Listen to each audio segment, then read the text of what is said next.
आज हम आगे बढ़ते हैं। लेक्चर 10 चैप्टर अपना वही है, चैप्टर 2 संविधान निर्माण। इसके पहले अपन संविधान निर्माण की, संविधान सभा की, प्रारूप समिति की, इसकी जो है देख चुके हैं स्थिति कैसी क्या थी। अब इसी के अंतिम रूप में अपन पहुंच रहे हैं कि जो अपना संविधान बन के तैयार हुआ उसकी जो प्रस्तावना, मतलब शुरुआत जो अपन कहते हैं जहाँ से शुरुआत हुई इसकी, उसमें जो मूल्य रखे गए, मूल्य मतलब जो अपने नैतिक मूल्य थे, भारतीय मूल्य जो थे, बुनियादी नियम जो कानून है, जो भारत का दर्शन है, भारतीय संस्कृति है, उसका जिक्र इसके अंतर्गत किया गया था। और उसके आधार पर संविधान निर्माताओं ने जिन जिन चीज़ों को प्रमुखता दी उन सब का वर्णन है। बच्चों अगर आप देखें तो आपके जो बुक्स हैं उसमें पीछे इस तरह की प्रस्तावना दी हुई है, शायद ये दिख रहा होगा आपको, या आप अपने पुरानी किताबें भी देखें तो इसमें पीछे इस तरह से प्रस्तावना दी गई। इसमें उद्देशिका, देखो उद्देशिका लिखा हुआ दिख रहा होगा आपको। तो इसमें जितना भी जो वर्णन है ना, ये पूरी इसके संविधान की प्रस्तावना कही जाती है, जिसमें खास तौर पे जो रेड कलर के यहाँ पे लिखा हुआ है, मैं अभी आपको समझा दूँगी। तो ये इस तरह की इसके जो है अपने भारतीय मूल्यों के बारे में इसमें वर्णन किया गया। तो ये क्या है, अपने लोकतंत्र का आधार है।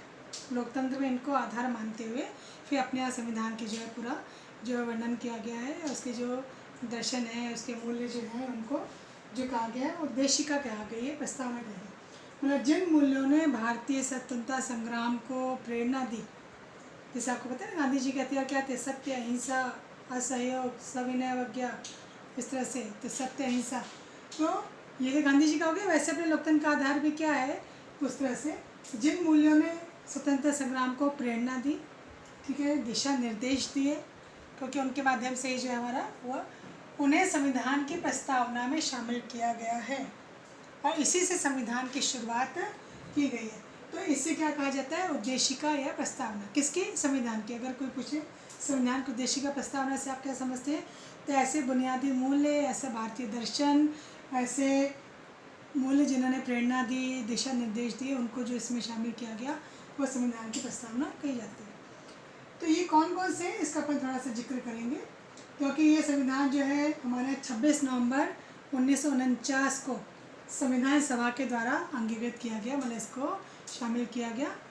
ये 26 नवंबर 1949, और आपको पता ही है 26 जनवरी 1950 को फिर पूरे देश में ये संविधान लागू हो गया था। यहाँ पर अपन बात करते हैं, शुरुआत होती है हम भारत के लोग, हम भारत के लोग हैं ना, हम भारत के जो लोग हैं वहीं से शुरुआत होती है, जो कि कहीं बाहर से नहीं आए, यही भारत के हैं, और जिन्होंने अपने इस सरकार को चुना है और जो प्रतिनिधियों के माध्यम से शासन करते हैं, उनके लिए ये बताया गया।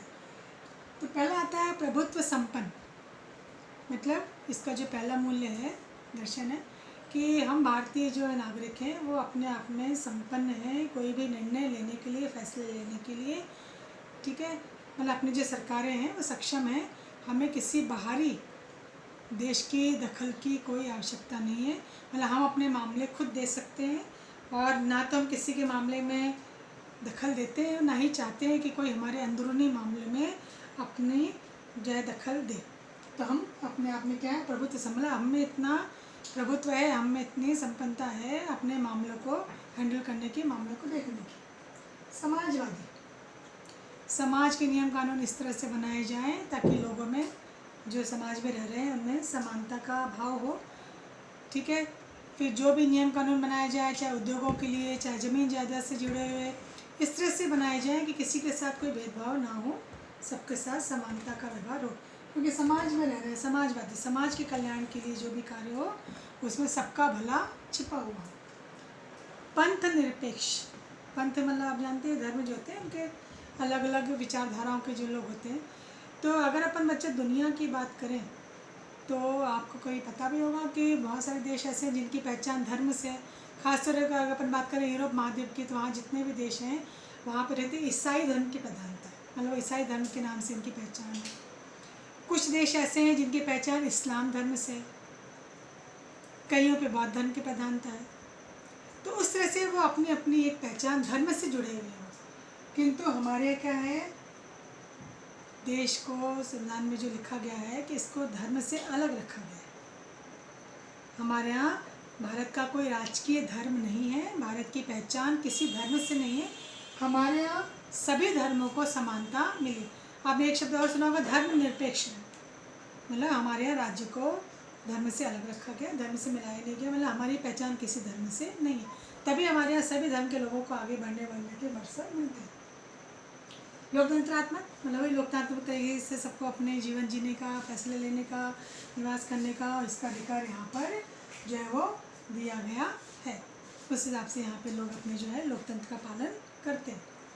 गणराज्य, गणराज्य आपको पता ही, लोकतंत्र, जनतंत्र, गणतंत्र कि यहाँ पे जनता का शासन है। जनता के द्वारा चुने गए जो प्रतिनिधि हैं वही अपने मुखिया को चुनते हैं। शासक का जो प्रमुख होता है वो जनता के द्वारा ही चुना जाता है। मतलब हमारे यहाँ कोई वंशवाद नहीं है, ठीक है, कोई तानाशाही नहीं है। हमारे यहाँ जनता खुद चुनाव करती है किसको सत्ता में लाना है, किसको वो पसंद करती है और किसको वो वहाँ पर लाती है। न्याय, अपने आप में स्पष्ट है न्याय कि सबको न्याय मिले और किसी के साथ कोई भेदभाव ना हो, सबको समान अवसर मिले। न्याय के मामले में न्यायपालिका की स्थापना है ही, वो संरक्षण देती है अगर किसी के साथ कोई भेदभाव होता है। स्वतंत्रता, सबको स्वतंत्रता है नागरिकों को अपने फैसले लेने की, अपने विचार अभिव्यक्ति की। ये स्वतंत्रता जो है उनको लोकतंत्र में एक अधिकार देती है, उसका वो पालन करते। समता, वही सामाजिक न्याय, समानता की भावना, सब एक समान है, सबको एक सी प्रगति के मतलब अवसर सबको मिले। सरकार ऐसी योजना बनाए, ऐसे कार्य करे जो सबको अवसर मिले आगे बढ़ने के। समानता का यहाँ पर मुखिया जो है वो मुख्य बताया गया। बंधुता, सब एक परिवार मानते हुए व्यवहार करें, मतलब अपना जो समाज, अपना देश एक परिवार है।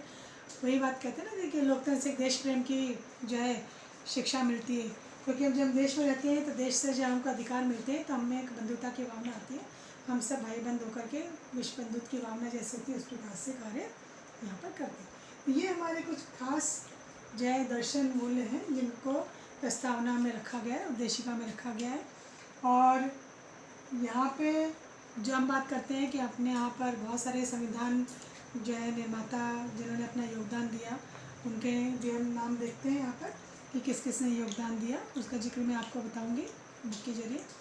और एक पॉइंट यहाँ पर और आता है संविधान संशोधन, और कुछ पॉइंट्स और भी अपन देखेंगे, रंगभेद क्या है, ठीक है, नस्लवाद क्या है और संविधान संशोधन क्या है, ऐसे बहुत सारे पॉइंट्स मैं आपको बताऊँगी। तो संविधान संशोधन क्या है कि जब देश का कानून बनाया जाता है, देश का संविधान बनाया जाता है, तो जो संस्था संविधान बनाती है, ठीक है, मतलब उसके नियम कानून लागू करती है, देश की सर्वोच्च संस्था जो होती है विधायी संस्था, उसी के द्वारा जो संविधान में कुछ बदलाव किया जाता है। आपको मैंने पहले बताया था कि अपना संविधान बहुत ज़्यादा कठोर भी नहीं है, बहुत ज़्यादा लचीला भी नहीं, समय और अवस्था जो परिस्थिति होती है उसके अनुसार उसमें परिवर्तन हो सकता है। तो परिवर्तन अगर हो रहा है तो कोई उच्च संस्था ही करेगी। तो अपने यहाँ की जो विधायी संस्था है उसको ये हक है कि वह संविधान में अगर कोई चीज़ जोड़ना है या कोई चीज़ हटाना है तो उसको क्या कहते हैं, संशोधन कहते हैं। तो ये संशोधन जो है उसके द्वारा किया जाता है और इसके बारे में भी समय समय पर जो है सरकारें जो नागरिकों को सूचनाएं भी देती है। तो इन सब का जिक्र अभी अपन ने किया बच्चों। मैं इसको एक पिक के जरिए आपको भेजूँगी, उसके आपको फिर अर्थ करके और कॉपी में सेंड करना है, कॉपी में लिख लेना है फिर इसको मुझे सेंड करना है। तो ये आज हमने देखा संविधान निर्माण में, जो संविधान में लोकतंत्र का आधार है, भारतीय दर्शन, भारतीय मूल्य, जिनके आधार पे संविधान की प्रस्तावना उद्देशिका लिखी गई।